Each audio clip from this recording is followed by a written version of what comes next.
So ಈ ಈಶಾ ಬಂದ್ಬಿಟ್ಟು ಕನಕಪುರ ರೋಡಲ್ಲಿ ಒಂದು ಗಟ್ಟರಲ್ಲಿ ಸಿಗಾಕೊಂಡು ಬಂದ್ಬಿಟ್ಟಿದ್ರು ಅವಾಗ ಪ್ರೆಗ್ನೆಂಟ್ ಆಗಿದ್ದಾಗ. ಓಕೆ. ಸೊ ಆ ಥರ ಸಿಗಾಕೊಂಡಾಗ ಇನ್ಫಾರ್ಮೇಶನ್ ಬರುತ್ತೆ, ಪ್ರಾಣಿ ಟೀಮ್ಗೆ ಹೋಗಿ ರೆಸ್ಕ್ಯೂ ಮಾಡ್ತಾರೆ. ರೆಸ್ಕ್ಯೂ ಮಾಡಿ ಅಲ್ಲೇ ಹತ್ರದಲ್ಲಿರುವಂಥ ಒಂದು ಜಾಗದಲ್ಲಿ ಇಟ್ಕೊಂಡಿರ್ತಾರೆ ಈಶಾನ. ಸೊ ಅದು ಆ ಜಾಗ ಗೊತ್ತಾಗಿ ಅವ್ರು ಗಬ್ಬರು ಫಾಲೋ ಮಾಡ್ಕೊಂಡ್ಬಂದು ಎಲ್ಲಿದ್ದಾರೋ ಅಲ್ಲಿ ಬಂದು ಬೆಳಗ್ಗೆ ನಿಂತಿರುತ್ತೆ.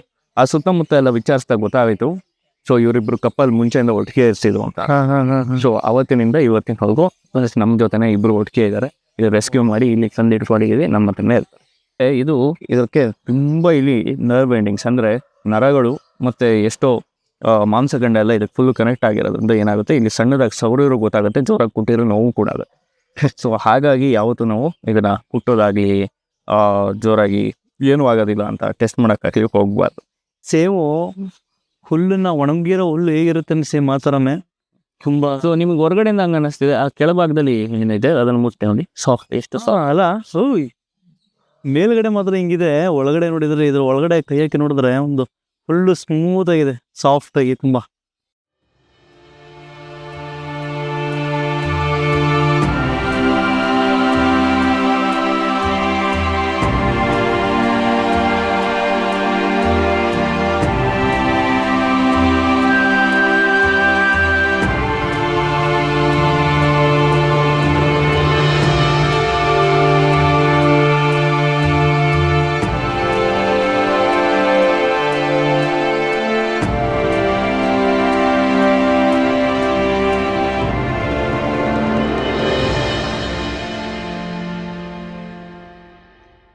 ಸೊ ಉಷ್ಟ್ರ ಪಕ್ಷಿ ಅಂತ ಹೇಳಿದ್ರೆ ಅದು ಬಂದ್ಬಿಟ್ಟು ಆಸ್ಟ್ರಿಚ್ ಅಂತ ಏನು ಕರಿತೀವಿ ಅದು. ಹೌದು.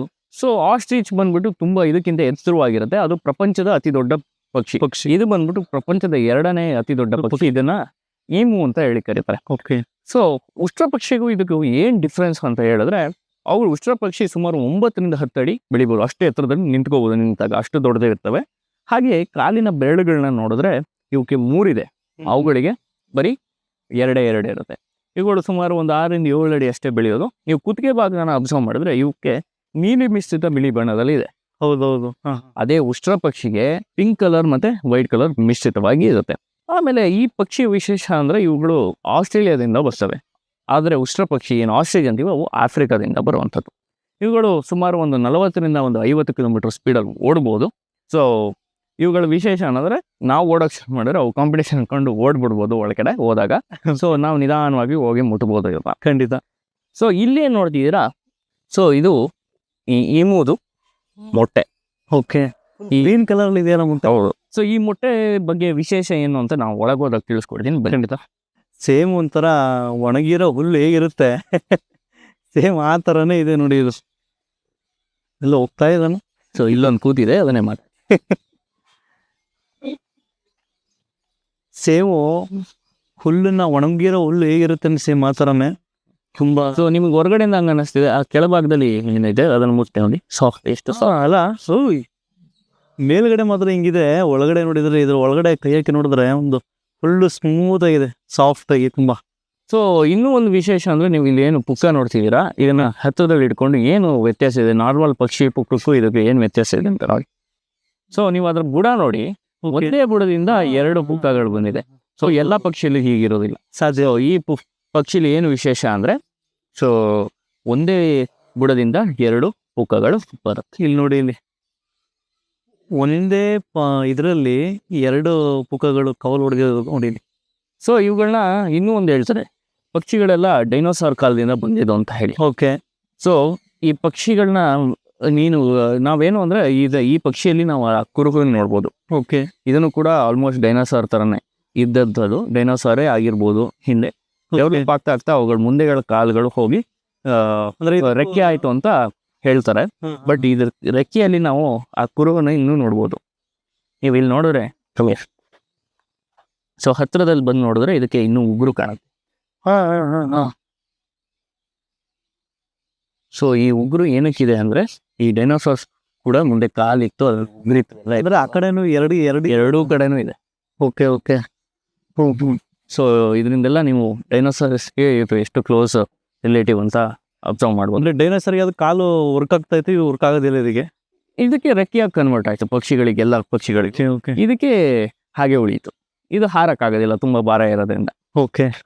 ಹಾಗೆ ಈ ಕಡೆ ಬನ್ನಿ. ಇದನ್ನ ಯಾಕೆ ಸಪ್ರೇಟ್ ಕೇಜಲ್ಲಿ ಹಾಕ್ಬಿಟ್ಟಿದಿರಲ್ಲ? ನಾವಲ್ಲಿ ಮೊಟ್ಟೆ ನೋಡೋದ್ವಲ್ವಾ, ಹಾ ಹಾ ಹಾ ಹಾ. ಯೂಶಲಿ ಮೊಟ್ಟೆ ಇಡೋದು ಯಾರು? ಹೆಣ್ಣು. ಕಾವು ಕೂಡೋದು ಯಾರು? ಹೆಣ್ಣು. ಆದ್ರೆ ಇದ್ರಲ್ಲಿ ವಿಶೇಷ ಏನಂದ್ರೆ ಹೆಣ್ಣು ಮೊಟ್ಟೆ ಇಟ್ಟು ಹೋಗ್ಬಿಡುತ್ತೆ. ಓಕೆ. ಇಲ್ಲಿ ಏನು ಕಾಣಿಸ್ತಿದೆಯಲ್ಲ ಇದು ಗಂಡು ಪಕ್ಷಿ, ಇದು ಮೊಟ್ಟೆ ಮೇಲೆ ಕಾವಿ ಕೂತಿದೆ. ಹೌದಾ? ಹೌದು. ಸುಮಾರು 56 ದಿನ ಅವುಗಳು ವೈಲ್ಡಲ್ಲೂ ಅಷ್ಟೇ ಸುಮಾರು 56 ದಿನ ಅಂದ್ರೆ ಹೆಣ್ಣು ಮೊಟ್ಟೆ ಹಾಕುತ್ತೆ, ಗಂಡು ಕಾವು ಕೊಡುತ್ತೆ. ಇದಂತೂ ಏನು ವಿಚಿತ್ರ ಅನಿಸ್ತಾ ಇದೆಯಲ್ಲ. ಜವಾಬ್ದಾರಿಗಳು ಒಬ್ಬೊಬ್ಬರಿಗೆ ಒಂದೊಂದ್ ತರ ಇರುತ್ತಲ್ಲ ಹಾಗೆ. ಓಕೆ. ಸೊ ಇವ್ರ ಜವಾಬ್ದಾರಿ ಏನಂದ್ರೆ 56 ದಿನ ಮೊಟ್ಟೆ ಮೇಲೆ ಕೂರ್ದು ಮೊಟ್ಟೆ ಮರಿ ಆಗೋ ತನಕ ಕಾದಿದ್ದು, ಮರಿ ಆದ್ಮೇಲೆ ಸುಮಾರು 3 ತಿಂಗಳಿಂದ ಹಿಡಿದು 1 ವರ್ಷದ ತನಕ ಮರಿಗಳನ್ನ ಅವೇ ಸಾಕೊಂತಾರೆ. ಅವುಗಳೇ ಊಟ ತಿಂಡಿ ಮಾಡೋಕೆ ಹೆಲ್ಪ್ ಮಾಡೋದು, ಹೇಗ್ ತಿನ್ಬೇಕು ಅಂತ ಹೇಳ್ಕೊಡೋದು. ಗಂಡು ಪ್ರಾಣಿನೇ ಸಾಕೋದು, ಗಂಡು ಸಾಕೋದು. ಸೊ ಗಂಡಿಗೆ ತುಂಬಾ ಜವಾಬ್ದಾರಿ ಇರುತ್ತೆ ಇದ್ರಲ್ಲಿ. ಹಾಗೇನೆ ಇವುಗಳು ಏನು ಅಂದ್ರೆ ವೈಲ್ಡ್ ಅಲ್ಲಿ ಬಂದ್ಬಿಟ್ಟು ಏನು ಮೊಟ್ಟೆ ಮೇಲೆ ಕೂತು ಕಾವಿ ಕೂರ್ತವಲ್ಲ ಅಷ್ಟು ದಿನ ಊಟ ತಿಂಡಿ ಮಾಡೋದಿಲ್ಲ. ಮೊಟ್ಟೆ ಮೇಲೆ ಕೂತು ಕಾವಿ ಕೂತು ಅವುಗಳನ್ನ ಪ್ರೊಟೆಕ್ಟ್ ಮಾಡ್ಕೊಂಡು ಅಲ್ಲೇ ಕೂತಿರುತ್ತೆ.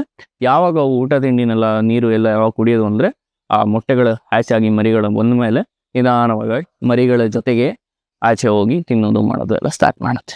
ಅಂದ್ರೆ ಗೊರಸುಗಳಿರುವಂತ ಪ್ರಾಣಿ. ಸೊ ಗೊರಸುಗಳಿರುತ್ತೆ, ಆ ಗೊರಸುಗಳು ಏನಕ್ಕೆ ಇರುತ್ತೆ ಗೊತ್ತಾ? ಯೂಶಲಿ ನ್ಯಾಚುರಲ್ ಆಗಿ ನಾವ್ ಹೆಂಗೆ ಚಪ್ಪಲಿಗಳು ಹಾಕ್ತೀವೋ ಅದೇ ರೀತಿಯಲ್ಲಿ ಅವುಗಳಿಗೆ ನ್ಯಾಚುರಲ್ ಆಗಿರುತ್ತೆ.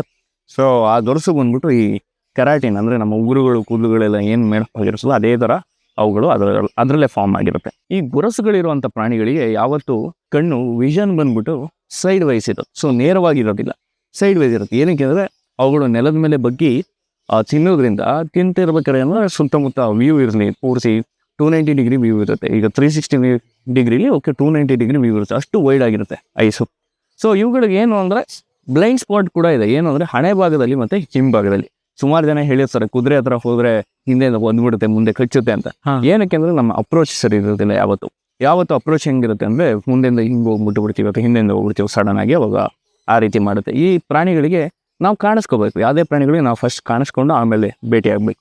ಯಾವತ್ತೇ ನೀವು ಒಂದು ಗೊರಸುಗಳು ಇರುವಂತಹ ಫುಡ್ ಅನಿಮಲ್ಸ್ ಮೀಟ್ ಮಾಡೋದಾದ್ರೆ ಸೊ ಸೈಡಿನಲ್ಲಿ ಸೈಡಿಂದ ಹೋಗಿ ಮೀಟ್ ಮಾಡಿ ಮಾತಾಡಿಸ್ಬೇಕು. ಯಾವತ್ತು ಮುಂದೆ ಅಥವಾ ಹಿಂದೆಯಿಂದ ಹೋಗಿ ಮಾತಾಡಿಸ್ಬಾರ್ದು. ಸೊ ಈ ಕುದುರೆಗಳಿಗೆ ಏನು ಅಂದ್ರೆ ವಿಶೇಷವಾಗಿ ಈ ಭೂಮಿಯಲ್ಲಿ ಇರುವಂತ ಎಲ್ಲ ಪ್ರಾಣಿಗಿಂತ ದೊಡ್ಡದಾದ ಕಣ್ಣುಗಳಿರುತ್ತೆ. ಸೊ ಇಲ್ಲಿ ನಾವು ಏನ್ ನೋಡ್ತಾ ಇದೀವಿ, ಇಲ್ಲಿ ಕುದುರೆಗಳಿದೆ. ಸೊ ಕುದುರೆಗಳಲ್ಲಿ 2 ತರ ಇರುತ್ತೆ. 2 ತರ ಅಂತಲ್ಲ, ತುಂಬಾ ಜಾತಿ ಇದೆ. ಇಲ್ಲಿ ನಮ್ಮ ಹತ್ರ ಇರೋದು 2. ಸೊ ಒಂದು ಹಾರ್ಸ್ ಅಂತ ಏನ್ ಕರೀತೀವಿ ಅದು, ಇನ್ನೊಂದು ಈ ಕಡೆ ಇರೋದು ಪೋನೀಸ್. ಸೊ ಸುಮಾರು ಜನಕ್ಕೆ ಮಿಸ್ಅಸಂಪ್ಷನ್ಸ್ ಏನು ಅಂದ್ರೆ ನಮ್ಮ ಸ್ಕೂಲ್ಗಳಲ್ಲಿ ಏನಂತ ತಪ್ಪಾಗಿ ಹೇಳ್ಕೊಡ್ಸ್ಬಿಟ್ಟಿದ್ದಾರೆ ಮುಂಚೆ ಅಂದ್ರೆ ಪೋನೀಸ್ ಅಂದ್ರೆ ಕುದುರೆ ಮರಿ ಅಂತ ಹೇಳ್ಕೊಡ್ಸ್ಬಿಟ್ಟಿದ್ದಾರೆ. ಹಾರ್ಸ್ ಮತ್ತೆ ಪೋನಿಸ್ 2 ಸೇಮ್ ಒಂದೇ ತರನೇ ಇರುತ್ತೆ, ಅದ್ರ ಸೈಜ್ ಮಾತ್ರ ಡಿಫ್ರೆಂಟ್ ಆಗಿದೆ. ಹೌದು. ಈಗ ನಮ್ಮ ನಾಯಿಗಳಲ್ಲೂ ಸುಮಾರು ಡಿಫ್ರೆಂಟ್ ಬ್ರೀಡ್, ಲ್ಯಾಬ್ರಾಡಾರ್, ಗ್ರೇಟ್ ಡೈನ್ ಅಂತಾರ ಎಲ್ಲ ಬ್ರೀಡ್ಗಳು ಹೆಂಗಿದೆ ಹಾಗೇನೆ ಕುದುರೆಗಳಲ್ಲಿ ತುಂಬಾ ಜಾತಿಗಳಿದೆ. ಅದರಲ್ಲಿ ಇದು ಪೋನೀಸ್ ಅನ್ನೋ ಒಂದು ಜಾತಿ.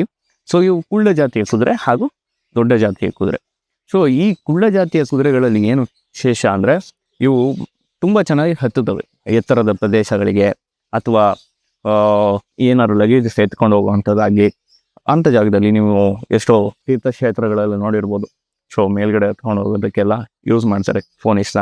ಹಾಗೆ ಜಟ್ಕಾ ಗಾಡಿಗಳನ್ನು ನೋಡಿದ್ರು ಜಟ್ಕಾ ಗಾಡಿಗಳಲ್ಲಿ ಯೂಸ್ ಮಾಡುವಂಥದ್ದು ಫೋನಿಸ್. ಆದರೆ ಅದನ್ನು ಹೆಚ್ಚಾಗಿ ಯಾವುದಕ್ಕೆ ಯೂಸ್ ಮಾಡ್ಬೋದು? ಆ ಕಡೆ ಏನು ಕಾಣಿಸ್ತಿದೆ ಸೊ ಅದು ಬಂದ್ಬಿಟ್ಟು ಕುದುರೆ, ಆ್ಯಕ್ಚುಲ್ ಆಗಿ ಹಾರ್ಸ್ ಅಂತ ಏನು ಕರಿತೀವಿ ಅದು. ನೀವು ರೇಸ್ ಕೋರ್ಸ್ಗಳಲ್ಲಿ ಸೊ ರೇಸಲ್ಲಿ ಓಡುವಂಥದ್ದು ಅಥವಾ ಶೋಕಿಗೆ ಸಾಕುವಂಥದ್ದು, ಶೋಗಳಲ್ಲಿ ಮನೆಗಳಲ್ಲಿ ಅಥವಾ ದೊಡ್ಡ ದೊಡ್ಡ ಫಾರ್ಮ್ ಇದ್ದವ್ರು ಸಾಕುವಂಥದ್ದು ಆ ಥರ ದೊಡ್ಡ ದೊಡ್ಡ ಕುದುರೆಗಳು. ಸೊ ಆ ಕಡೆ ಏನು ನೋಡ್ತೀರಾ ಅದು ತರೋ ಬ್ರೀಡ್ ಅಂತ ಹೇಳ್ತೀವಿ. ಸೊ ಅದು ತರೋ ಬ್ರೀಡ್ ಬಂದ್ಬಿಟ್ಟು ಇಂಗ್ಲಿಷ್ ಬ್ರೀಡ್ ಕುದುರೆ ಮುಂಚೆ ಯಾವಾಗಲೂ ರೇಸಿಗೆ ಅಂದ್ಬಿಟ್ಟು ಬ್ರಿಟಿಷ್ ಬ್ರೀಡಲ್ಲಿ ತಂದಿದ್ದು ಇಂಡಿಯಾಗೆ. ಸೊ ಇವುಗಳು ಪೋನೀಸ್ ಬಂದ್ಬಿಟ್ಟು ಇಲ್ಲಿ ಇದೆ. ಸೊ ನಾವು ಆ ಕಡೆ ನೋಡ್ತಾ ಇದ್ದೀವಿ. ಈಗ ಮಾಯಾ ಅಂತ ಹೇಳಿ ಅವಳ ಹೆಸರು, ಅವಳೀಗ ಆಚೆ ಬಂದಿದ್ದಾಳೆ. ಸೊ ಈ ಕಡೆ ಬಂದ್ಬಿಟ್ಟು ಇಲ್ಲಿ ಆಚೆ ಬಂದಿದೆ ಈಶಾ ಅಂತ ಹೇಳಿ. ಆ ಕಡೆ ಹಿಂದೆ ನೋಡ್ತಿದ್ವಿ ಅದು ಗಬ್ಬರ್ ಅಂತ ಹೇಳಿ. ಸೊ ಈ ಈಶಾ ಮತ್ತೆ ಗಬ್ಬರ್ ನಮ್ಮ ಪ್ರಾಣಿಗೆ ಮೊದಲು ರೆಸ್ಕ್ಯೂ ಆದಂಥ ಪ್ರಾಣಿಗಳು. ಓಕೆ. ಸೊ ಈಶಾ ಇವಾಗ ಸುಮಾರು 17 ವರ್ಷ, ಆ ಕಡೆ ಗಬ್ಬರಿಗೆ 21 ವರ್ಷ. ಓಕೆ. ಇಲ್ಲಿ ಏನ್ ನೋಡ್ತಿದೀವಿ ಮಾಯಾ ಇವಳಿಗೆ 10 ವರ್ಷ. ಓಕೆ. ಸೊ 10 ವರ್ಷ ನಾವು ನೋಡಿದ್ರೆ 10 ವರ್ಷದ ಪ್ರಾಣಿನ ಅಷ್ಟು ದೊಡ್ಡದಾಗಿದೆ, 15 ವರ್ಷದ ಪ್ರಾಣಿ ದೊಡ್ಡದಾಗಿದೆ. ಅದು ಮತ್ತೆ ಏನಾಗುತ್ತೆ ಬ್ರೀಡ್ ವೈಸ್ ಅವರು ದೊಡ್ಡದಾಗಿರ್ತಾರೆ. ಹಾಗಾಗಿ ನೀವು 10 ವರ್ಷ ಪ್ರಾಣಿ ಅವಳು ಹೆಂಗಾಗಿದ್ರು ಅಷ್ಟು ದೊಡ್ಡದಾಗಿದೆ, ವೆಲ್ ಬಿಲ್ಟ್ ಆಗಿ. ಈ ಪೋನೀಸ್ ಕುಳ್ಳದಾಗಿ ಇಷ್ಟೇ ಬೆಳೆಯೋದ್ರಿಂದ ಈ ರೀತಿ ಇದೆ. ಸೊ ಇವ್ರದ್ದು ಒಂದು ಇಂಟ್ರೆಸ್ಟಿಂಗ್ ಕಥೆ ಇದೆ ಆಕ್ಚುಲ್ ಆಗಿ. ಸೊ ಈ ಈಶಾ ಬಂದ್ಬಿಟ್ಟು ಕನಕಪುರ ರೋಡಲ್ಲಿ ಒಂದು ಗಟ್ಟರಲ್ಲಿ ಸಿಗಾಕೊಂಡು ಬಂದ್ಬಿಟ್ಟಿದ್ರು ಅವಾಗ ಪ್ರೆಗ್ನೆಂಟ್ ಆಗಿದ್ದಾಗ. ಓಕೆ. ಸೊ ಆ ಥರ ಸಿಗಾಕೊಂಡಾಗ ಇನ್ಫಾರ್ಮೇಶನ್ ಬರುತ್ತೆ, ಪ್ರಾಣಿ ಟೀಮ್ಗೆ ಹೋಗಿ ರೆಸ್ಕ್ಯೂ ಮಾಡ್ತಾರೆ. ರೆಸ್ಕ್ಯೂ ಮಾಡಿ ಅಲ್ಲೇ ಹತ್ರದಲ್ಲಿರುವಂಥ ಒಂದು ಜಾಗದಲ್ಲಿ ಇಟ್ಕೊಂಡಿರ್ತಾರೆ ಈಶನ. ಸೊ ಅದು ಆ ಜಾಗ ಗೊತ್ತಾಗಿ ಅವ್ರು ಗಬ್ಬರು ಫಾಲೋ ಮಾಡ್ಕೊಂಡ್ಬಂದು ಎಲ್ಲಿದ್ದಾರೋ ಅಲ್ಲಿ ಬಂದು ಬೆಳಗ್ಗೆ ನಿಂತಿರುತ್ತೆ. ಆ ಸುತ್ತಮುತ್ತ ಎಲ್ಲ ವಿಚಾರಿಸಿದಾಗ ಗೊತ್ತಾಯಿತು, ಸೊ ಇವರಿಬ್ರು ಕಪ್ಪಲ್ ಮುಂಚೆಯಿಂದ ಒಟ್ಟಿಗೆ ಇರ್ತಿದ್ರು ಅಂತ. ಸೊ ಅವತ್ತಿನಿಂದ ಇವತ್ತಿನವರೆಗೂ ನಮ್ಮ ಜೊತೆನೆ ಇಬ್ರು ಒಟ್ಟಿಗೆ ಇದ್ದಾರೆ. ಇದು ರೆಸ್ಕ್ಯೂ ಮಾಡಿ ಇಲ್ಲಿ ತಂದು ಇಟ್ಕೊಂಡಿದ್ದೀವಿ, ನಮ್ಮ ಹತ್ರನೇ ಇರ್ತಾರೆ. ಅದೇ ಮಾಯ ಏನಿದೆ ಆ ಕಡೆ ನೋಡ್ತಾ ಇದ್ದೀವಿ.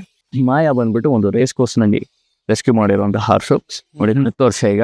ಸೊ ಏನಕ್ಕೆ ಈಗ ನೀವು ನೋಡಿರ್ಬೋದು ರೇಸ್ ಕೋರ್ಸ್ಗಳಲ್ಲಿ ಕುದುರೆಗಳು ತುಂಬ ಚೆನ್ನಾಗಿ ಓಡೋದು, ಇದಕ್ಕಿಂತ ವೆಲ್ ಬಿಲ್ಡ್ ಇನ್ನೂ ಚೆನ್ನಾಗಿರೋದೆಲ್ಲ ನೋಡಿರ್ತೀವಿ. ಸೊ ಆದರೆ ಕೆಲವೊಂದು ಕುದುರೆ ರಿಜೆಕ್ಟ್ ಕೂಡ ಮಾಡ್ತಾರೆ. ಸುಮಾರು 550ರಿಂದ 600 kg ವರೆಗೆ ಇದೆ. ಇಷ್ಟು ದೊಡ್ಡ ಕುದುರೆಗೆ ದೇಹದ 10% ಅಷ್ಟು ಊಟ ಮಾಡಬೇಕಾಗುತ್ತೆ. ಖಂಡಿತ. ಸೊ 10% ಅಷ್ಟು ಅಂದರೆ ಸುಮಾರು 50ರಿಂದ 60 kg ಊಟ ಆಗ್ತದೆ ದಿನಕ್ಕೆ. ಸೊ ಅಷ್ಟು ಊಟನ ದಿನ ಮಾಡಬೇಕು ಅಂದ್ರೆ ಈಗ ರೇಸ್ ಕೋರ್ಸ್ ಅಲ್ಲಿ ಈ ತರ ರಿಜೆಕ್ಟ್ ಆಗಿರೋ ಹಾರ್ಸ್ಗಳಿಗೆ ಯಾರು ಸಾಕೋದಿಲ್ಲ, ಸಾಕೋಕೆ ಎಷ್ಟು ಎಕ್ಸ್ಪೆನ್ಸ್ ಬೀಳುತ್ತೆ, ತುಂಬಾ ಲಕ್ಷಾನ್ಗಟ್ಲೆ ಹೋಗ್ತಾವೆ. ಖಂಡಿತ. ಸೊ ಹಾಗಾಗಿ ಏನ್ ಮಾಡ್ತಾರೆ, ದಯಾಮರಣ ಅಥವಾ ಯಾಕಂದ್ರೆ ಅದನ್ನ ಮೇಂಟೆನೆನ್ಸ್ ಮಾಡೋದೇ ತುಂಬಾ ಕಷ್ಟ ಆಗುತ್ತೆ. ಹಾಗಾಗಿ ಏನ್ ಮಾಡ್ತಾರೆ, ಮರ್ಸಿಕಿಲ್ ಅಥವಾ ದಯಾಮರಣ ಅಂತ ಹೇಳಿ ಸಾಯಿಸ್ಬಿಡ್ತಾರೆ ಕುದುರೆಗಳನ್ನ, ರಿಜೆಕ್ಟ್ ಆಗಿರೋ ಹಾರ್ಸ್ಗಳನ್ನ. ಈ ನಮ್ಮ ಮಾಯನಿಗೆ ನೋಡಿದ್ರೆ 3 ಕಾಲುಗಳು ಗೊರ್ಸ್ಗಳು ದೊಡ್ಡದಾಗಿದೆ, 1 ಕಾಲಿಂದು ಸ್ವಲ್ಪ ಗೊರ್ಸು ಚಿಕ್ಕದಾಗಿದೆ. ಅದೇನಾಗುತ್ತೆ ಅಂದ್ರೆ ಓಡೋದಕ್ಕೆ ಸ್ವಲ್ಪ ಓಡೋ ಇದನ್ನ ಕಮ್ಮಿ ಮಾಡ್ತದೆ. ಹಾಗಾಗಿ ರಿಜೆಕ್ಟ್ ಮಾಡಿದ್ದಾರೆ. ಅದೊಂದು ಅಂತಲ್ಲ, ಸುಮಾರು ಡಿಫಾರ್ಮಿಟೀಸ್ಗಳಿಂದ ರಿಜೆಕ್ಟ್ ಮಾಡ್ತಾರೆ ಕುದುರೆಗಳನ್ನ. ಸೊ ಈ ತರ ರಿಜೆಕ್ಟ್ ಮಾಡಿರುವಂಥ ಕುದುರೆಗಳೆಲ್ಲ ಏನಾಗುತ್ತೆ, ಮರ್ಸಿಕಿಲ್ ಅಂತ ಹೇಳಿ ಸಾಯಿಸ್ಬಿಡ್ತಾರೆ. ಸೊ ಅಂಥ ಜಾಗದಿಂದ ಒಂದು ರೆಸ್ಕ್ಯೂ ಮಾಡಿರುವಂಥ ನಮ್ಮ ಮಾಯಾ ಕುದುರೆ. ಸೊ ಮಾಯನ ಆಚೆ ಕರೆದು ನಾವು ಫೀಡ್ ಮಾಡ್ಬೋದು ಬೇಕಾದ್ರೆ. ನೋಡೋಣ ಕರೆಯಕ್ಕೆ. ಮಾಯಾ ಕಮ್ಮಿಯ, ಮಾಯಾ ಕಮ್ಮಿಯ. ನೋಡಿ ಈಗ ಮಾಯಾ ಬರುತ್ತೆ. ಈಗ ಮಾಯಾ ಬಾ ಬಾ.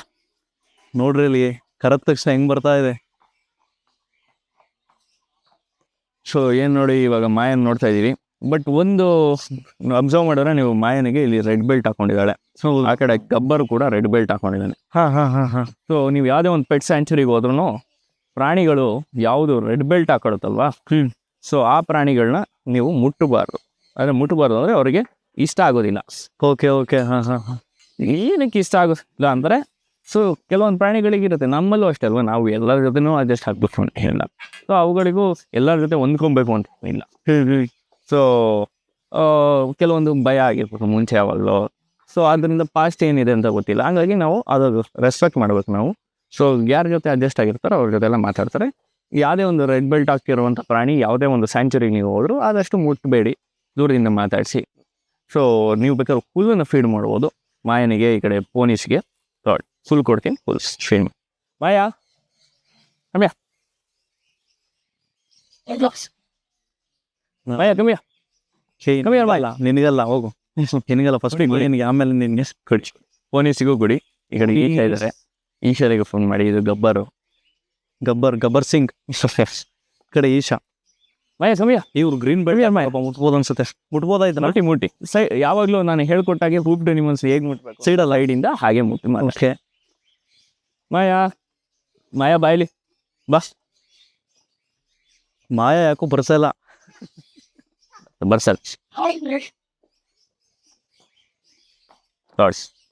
ಬಸ್ ಕಮ್ಮಿ ಯಾರು ಮಾಯಾ ಇಲ್ಲಿ ಬಾ. ಬರ್ತಾಳೆ. ಅವರು ಕರೆದ್ರಲ್ಲ ಅದಕ್ಕೆ. ಯಾಕೋ ಇವತ್ತು ಯಾವ ಪ್ರಾಣಿಗಳು ನನ್ನ ಹತ್ರ ಬರ್ತಾನೆ ಇಲ್ಲ, ಏನೋ ಗೊತ್ತಿಲ್ಲ. ಮಾಯಾ ಇಲ್ಲಿ ನೋಡಿಲ್ಲ, ಮಾಯಾ ಬಾ. ಫೈನಲಿ ಮಾಯಾ ಬಂದು, ಮಾಯಾ ಒಂದು. ಬಟ್ ಇದು ಬಂದ್ಬಿಟ್ಟು ಟೆರಾಫಿನ್ ಅಂತ. ಓಕೆ. ನಾವೇನು ಟಾಟೈಸ್ ಅಂತ ಕರಿತೀವಿ. ಟಾಟೈಸ್ ಬಂದ್ಬಿಟ್ಟು ನೆಲ ಆಮೆ. ಸೊ ನೆಲ ಆಮೆ ಯಾವತ್ತು ನೆಲದ ಮೇಲೆ ಜೀವಿಸುತ್ತೆ, ಅದು ನೀರೊಳಗಡೆ ಜೀವಿಸೋದಿಲ್ಲ. ಅವುಗಳ ಕಾಲು ಬೇರೆ ರೀತಿನೇ ಇರುತ್ತೆ. ಅದನ್ನು ನಾವು ಮುಂದೆ ಹೋದ ತಕ್ಷಣ ಟಾಟೈಸ್ ಇದೆ, ಅದನ್ನು ನೋಡಿ ತಿಳಿಸ್ಕೊಡ್ತೀನಿ. ಇವಾಗ ಟರ್ಟಲ್ ಬಂದ್ಬಿಟ್ಟು ಹೇಗೆ ಅಂದರೆ, ಕಾಲಿನಲ್ಲಿ ಸ್ಲಿಪ್ಪರ್ಸ್ ಅಂದರೆ ಈ ಥರ ಉಗುರು ಎಲ್ಲ ಇರೋದಿಲ್ಲ. ಅವುಗಳು ಕಂಪ್ಲೀಟು ನೀರಲ್ಲಿ ಇರುವಂಥ ಕಡಲ ಆಮೆಗಳು. ಸೊ ಕಡಲಲ್ಲಿ ಅಥವಾ ನೀರಲ್ಲಿ ಇರುವಂಥ ನೀರಾಮೆಗಳು. ಸೊ ಅವುಗಳು ಯಾವಾಗಲೂ ಒಂದೊಂದ್ಸರಿ ಬರ್ತಾವೆ ಅಷ್ಟೇ. ಸೊ ಇವುಗಳು ಬಂದ್ಬಿಟ್ಟು ಟೆರಾಪಿನ್ ಅಂತ ಹೇಳಿ ಈ ಜಾತಿ. ಸೊ ಈ ಜಾತಿಗಳು ನೀವು ಕಾಲಲ್ಲಿ ನೋಡಿ ಬಾತುಕೋಳಿ ಥರ ಕಾಲಿದೆ. ಸೊ ಉಗುರು ಕೂಡ ಇದೆ, ಮಧ್ಯದಲ್ಲಿ ಪದರ ಕೂಡ ಇರುತ್ತೆ. ಇದೇನು ಮಾಡುತ್ತೆ, ನೆಲದ ಮೇಲೂ ಕೂಡ ನಡೆಯೋದಕ್ಕೆ ಹೆಲ್ಪ್ ಮಾಡುತ್ತೆ, ಹಾಗೆ ನೀರಿನಲ್ಲೂ ಕೂಡ ಈಜಲಿಕ್ಕೆ ಹೆಲ್ಪ್ ಮಾಡುತ್ತೆ. ಸೊ ಇವುಗಳು ಬಂದ್ಬಿಟ್ಟು ರೆಡ್ ಇಯರ್ ಸ್ಲೈಡರ್ ಅಂತ ಕರಿತೀವಿ ಈ ಜಾತಿನ. ಎಸ್ಪೆಷಲಿ ನೀವು ಹೇಳಿ ನೋಡಿದ್ರೆ ರೆಡ್ ಕಲರ್ ಮಾರ್ಕ್ ಒಂದು ಕಾಣಿಸುತ್ತೆ, ಅದಕ್ಕೆ ಇದು ರೆಡ್ ಇಯರ್ ಸ್ಲೈಡರ್ ಅಂತ ಹೇಳಿ ಕರಿತೀವಿ. ಯಾಕೆ ಅಂದರೆ ಇದಕ್ಕೆ ತುಂಬ ಇಲ್ಲಿ ನರ್ವ್ ಎಂಡಿಂಗ್ಸ್ ಅಂದರೆ ನರಗಳು ಮತ್ತು ಎಷ್ಟೋ ಮಾಂಸಖಂಡ ಎಲ್ಲ ಇದಕ್ಕೆ ಫುಲ್ಲು ಕನೆಕ್ಟ್ ಆಗಿರೋದ್ರಿಂದ ಏನಾಗುತ್ತೆ, ಇಲ್ಲಿ ಸಣ್ಣದಾಗಿ ಸವರಿರೋ ಗೊತ್ತಾಗುತ್ತೆ, ಜೋರಾಗಿ ಕುಟ್ಟಿರೋ ನೋವು ಕೂಡ ಆಗುತ್ತೆ. ಸೊ ಹಾಗಾಗಿ ಯಾವತ್ತೂ ನಾವು ಇದನ್ನು ಕುಟ್ಟೋದಾಗಲಿ ಜೋರಾಗಿ ಏನೂ ಆಗೋದಿಲ್ಲ ಅಂತ ಟೆಸ್ಟ್ ಮಾಡೋಕ್ಕಾಗಲಿ ಹೋಗಬಾರ್ದು. ಸೊ ಈ ಎಲ್ಲ ಪಕ್ಷಿಗಳು ಬೇರೆಯವರು ತಂದು ಮನೆಯಲ್ಲಿ ಸಾಕೋಕ್ಕಾಗದೆ ತಂದು ಸರೆಂಡರ್ ಮಾಡಿರೋ ಪಕ್ಷಿಗಳು. ಇವಾಗ ನಾವು ಹೋಗ್ತಾ ಇದೀವಿ ಏವಿಯರಿ ಒಳಗಡೆ, ಪಕ್ಷಿಗಳೆಲ್ಲ ನಮ್ಮ ಮೇಲೇನೆ ಬಂದು ಕುಳಿತುಕೊಳ್ತಾವಂತೆ. ಬನ್ನಿ ನೋಡೋಣ. ಹಾಯ್. ಸೊ ಏನೋ ಹೇಳ್ತಾ ಇದ್ದಾನೆ. ಏನು ಇವಾಗ ನೀವು ಒಂದು ಕೈನ ಹಿಂಗೆ ಬೇಕಾದ್ರೆ ಮುಂದಕ್ಕೆ ಚಾಚ್ಬೋದು. ಇಲ್ಲಿ ಬನ್ನಿ, ಮುಂದೆ ಬನ್ನಿ. ಇಲ್ಲಿ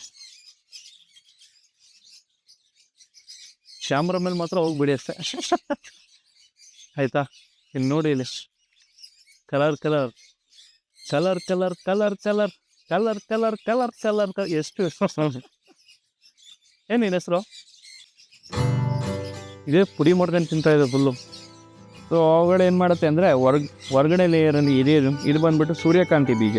ಓಕೆ. ಸೊ ಹೊರಗಡೆ ಲೇಯರಲ್ಲಿ ಏನು ಸೆಲ್ ಇರುತ್ತೆ ಅದನ್ನು ಬಿಡಿಸ್ಕೊಂಡು ಒಳಗಡೆ ಇರುವಂಥ ಬೀಜ ಏನಿರುತ್ತೆ ಅದನ್ನು ಮಾತ್ರ ತಿಂತದೆ. Okay okay. ಅಂದರೆ ಇದು ಮೇಲ್ಗಡೆ ತಿಪ್ಪೆನ ಮೇಲ್ಗಡೆ ಕವಚನ ತಿನ್ನೋದಿಲ್ಲ, ಅದನ್ನು ಕೆಳಗಡೆ ಉದುರಿಸ್ಬಿಡುತ್ತೆ. ಅದಕ್ಕೆ ಅಷ್ಟು ನೀಟಾಗಿ ಇದು ಉದುರಿಸ್ಬಿಟ್ಟು ತಿಂತಾ ಇದೆ. ಮೇಲ್ಗಡೆ ಸಿಪ್ಪೆನೇ ತಿಂತಾ ಇಲ್ಲ. ಹೌದು, ಒಳಗಡೆ ಇರೋದನ್ನ ಮಾತ್ರನೇ ತಿಂತಾ ಇದೆ.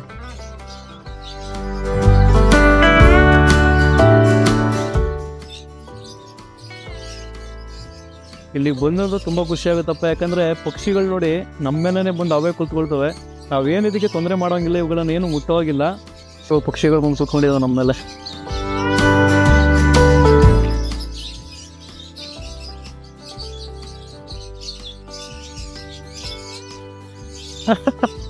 ಇದು ನೋಡಿ, ಇದಕ್ಕೆ ಬಂದು ಕಚ್ತಾ ಇವೆ.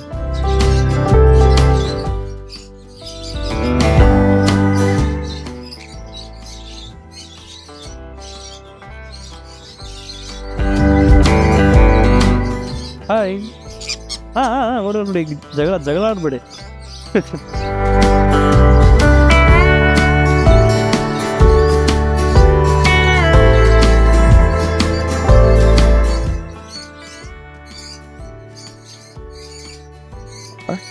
ಕಾಲಿಗೆ ಏನೋ ಹಾಕಿದಾರಲ್ಲ, ಏನದು?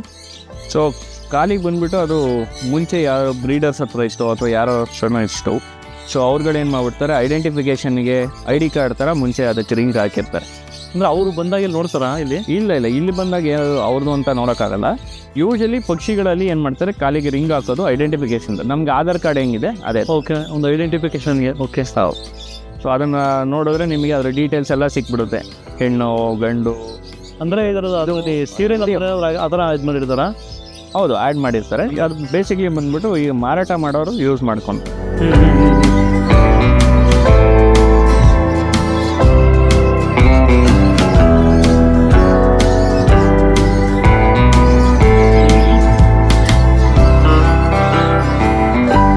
ನೋಡಿ, ತಲೆ ಮೇಲೆ ಕುತ್ಕೊಂತ ಈಗ. ಅಂತ ಮಾಡಿ ತಲೆ ಮೇಲಿಂದ ಇಳಿಯೋ.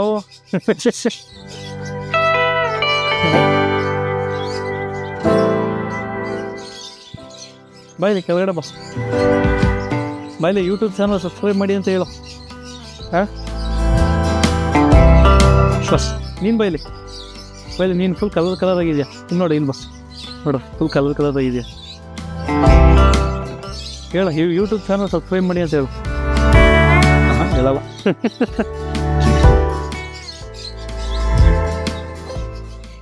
ಇಷ್ಟೊತ್ತು ನಮಗೆ ಪ್ರಾಣಿಗಳ ಬಗ್ಗೆ, ಪಕ್ಷಿಗಳ ಬಗ್ಗೆ, ಅವುಗಳನ್ನು ಯಾವ ರೀತಿ ಕೇರ್ ಮಾಡಬೇಕು ಅಂತ ಮಾಹಿತಿ ಕೊಟ್ಟಂತಹ ನಿಶಾಂತ್ ಅವರಿಗೆ ತುಂಬ ಧನ್ಯವಾದಗಳನ್ನ ಹೇಳಲಿಕ್ಕೆ ಇಷ್ಟಪಡ್ತೀನಿ. ತುಂಬ ಧನ್ಯವಾದಗಳು ನಿಮಗೆ. ಒಂದೊಳ್ಳೆ ಮಾಹಿತಿಯನ್ನು ಕೊಟ್ರಿ. ಹಾಗೆ ಇವರ ಕೋಟೆ ಕಲಾಕಾರ್ ಯೂಟ್ಯೂಬ್ ಚಾನಲ್ನ ಸಬ್ಸ್ಕ್ರೈಬ್ ಮಾಡಿ. ಯಾಕಂದರೆ ನಾನಂತೂ ತುಂಬ ಸಜೆಸ್ಟ್ ಮಾಡ್ತೀನಿ. ಈ ಪ್ರಾಣಿ ಲೋಕದಲ್ಲಿ ಇಷ್ಟು ಒಳ್ಳೆ ಎಜುಕೇಟರ್ಸ್ ಇದ್ದಾರೆ, ಪ್ರತಿಯೊಂದು ಪ್ರಾಣಿಗಳ ಬಗ್ಗೆ ಇಷ್ಟು ನೀಟಾಗಿ ಎಕ್ಸ್ಪ್ಲೈನ್ ಮಾಡ್ತಾರೆ. ನನಗಂತೂ ತುಂಬ ಖುಷಿ ಆಯಿತು. ಅದರಲ್ಲೂ ನನ್ನ ಫೇವ್ರೇಟು ಏವಿಯರಿ.